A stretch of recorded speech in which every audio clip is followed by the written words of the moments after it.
好開心啊！即係放下咗一件心頭大石啦，亦都係了咗佢心事啦。即係諗翻轉頭，如果我1年之前冇申請到嘅話，咁可能而家仲喺香港度囉囉攣喺度諗前諗後。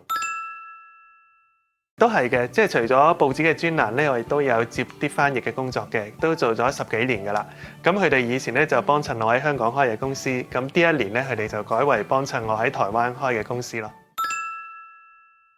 就過咗嚟住咗1年台北啦，咁其實我都做過一啲資料搜集咧，就發現喺台北捷運嘅沿線咧都有300幾間嘅素食餐廳，咁基本上咧就算一日食一間咧都可以日日唔同款，咁我成日都諗起我未來幾十年都可以食到台灣嘅好山好水種嘅菜咧，都覺得係好值得嘅過嚟。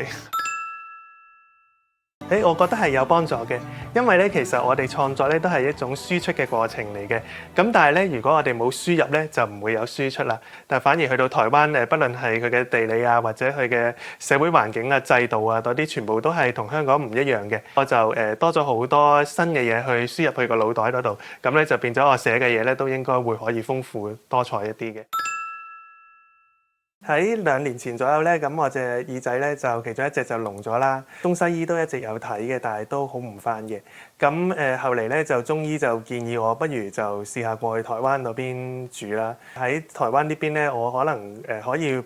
拋低咗過去嘅一啲嘅壓力咧。咁就算未必可以醫得返好個耳仔，但係起碼個健康好啲咧，對成個人都好啲。某程度係真係個壓力係細咗咯，一嚟就係喺香港其實都面臨唔到個財政壓力係大嘅，因為個生活開支真係好大，同埋好似第時老咗都好難可以過到世喎，呢個開銷咁大，咁其實成日都有呢個陰影嘅。香港嗰陣時，個人去咗台灣啦，抽離咗啦，咁個人咧就心情會好啲，咁應該會啲健康都會好咗。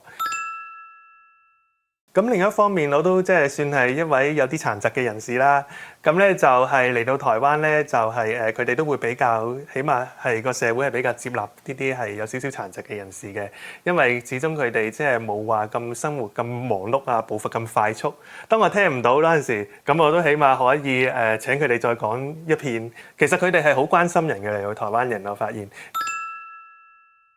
對我嚟講，2年之前聾咗隻耳仔都係一件好唔開心嘅事嚟嘅。咁我點樣先可以走出呢一個陰影呢？一直有呢個殘疾，我就係要去揾一啲好開心嘅事去中和下，去平衡下咯。咁對於我嚟講我呢度有踩單車啊、食素啊，盡量有好多唔同嘅開心嘅元素，去希望可以彌補到我哋啲唔開心嘅事，令我淡忘咗多件唔開心嘅事咯。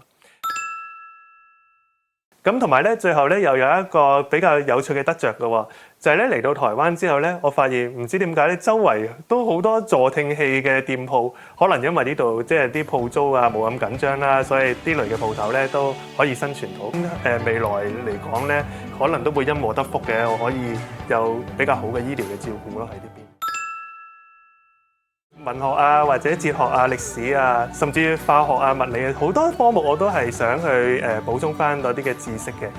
咁但係點解會喺呢度先至可以補充得到呢？一嚟就係呢度有豐富嘅書店啊、圖書館啊之類啦。咁但係其實最主要咧係同個生活成本係有關嘅。如果我用咗1日嚟睇書嘅話，咁即係我喺桃園就花100蚊，我喺香港就花600蚊。咁即係換句話說，我喺桃園咧就可以睇到6倍嘅書。